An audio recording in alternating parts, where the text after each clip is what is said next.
Donald Trump abruptly canceled an interview in Michigan after he was confronted with his least favorite thing, the truth. So Donald Trump was in Michigan last night where he held a press conference talking about the rampant crime that was happening in Michigan. But as you would guess, there's not really any rampant crime. So let's go ahead and take a look at this article from the Detroit News. Trump returns to Michigan to talk crime, but data shows rates dropped after he left office. Already off to a great start. Republican presidential nominee Donald Trump campaigned Tuesday in Michigan, arguing that there is a crime wave going on at levels nobody has ever seen before. But Federal Bureau of Investigation data shows the national violent crime rate has dropped in the 2 years after he left the White House. With 77 days until the November 5th election, Trump's event marked the former president's 6th trip to Michigan of the year and came as the Democratic National Convention plays out in Chicago. Inside a Livingston County Sheriff's Office facility in Howell, Trump spoke for about 50 minutes,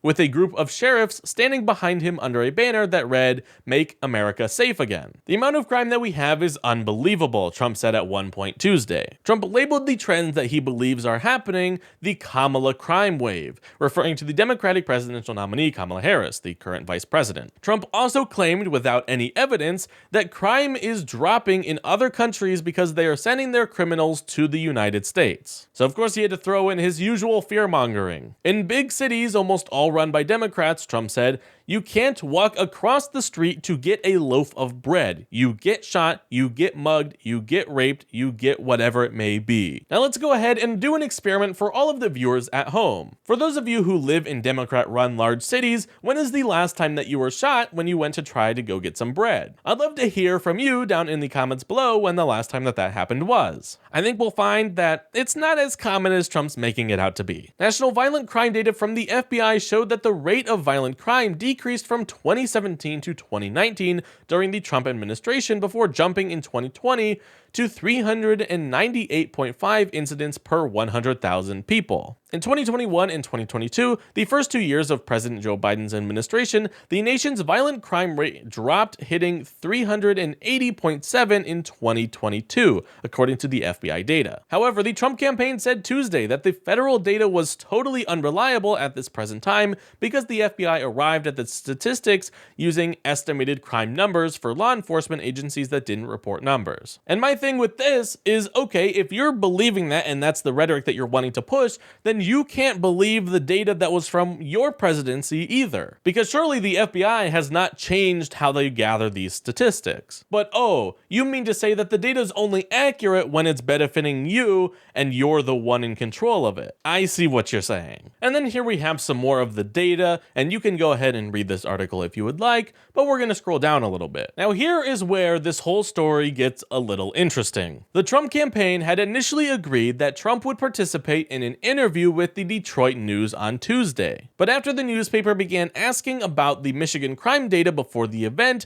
a campaign aide said that the presidential candidate no longer had time for an interview after the speech. Oh yes, he just suddenly didn't have any more time. And I find this so funny, and this is never not going to be funny for me, because Trump went on this 50-minute speech where he was talking about the rampant crime everywhere, and then the Detroit News here is like, no, that's actually not true. Here's all of the facts. Here's the data chart. And then they were like, so Trump, what about this data? Like, you know, we're not even trying to accuse you of anything. We just want to know what's up. And then he was like, sorry, I can't talk anymore. It is just the funniest thing to me, because of course Trump won't want to face the facts and the truth of the situation. And this is why it's so important to have live, real-time fact-checking at the debates. Because all Trump says is just complete lies, and as the Detroit News here pointed out, you know, what he's saying is just not true if you look at the actual data. But most people aren't going to be reading this article. And so when they hear Trump talk about all this rampant crime, if they don't live in that city, they're gonna be like, oh man, that must be true. There must be so much crime. When again, that's just not true. So we really need to get fact checking on here, because everyone's just gonna believe what he says because they're not gonna take the time to actually look at the facts. So yeah, overall, this is just not surprising at all. It feels like all Trump does is runs away from the facts and the truth when he's just simply being asked about it. And like I said, that's just because his whole campaign is built up on lies and misinformation, because that's the only thing that makes him look like a better candidate. And if his voters weren't so brainwashed, they would see that he's been lying to them this entire time. But if they have not woken up at this point, then we can't count on them to. So we need to make sure that we're all getting out to vote this November to make sure that they don't vote in a dictator to the White House once again.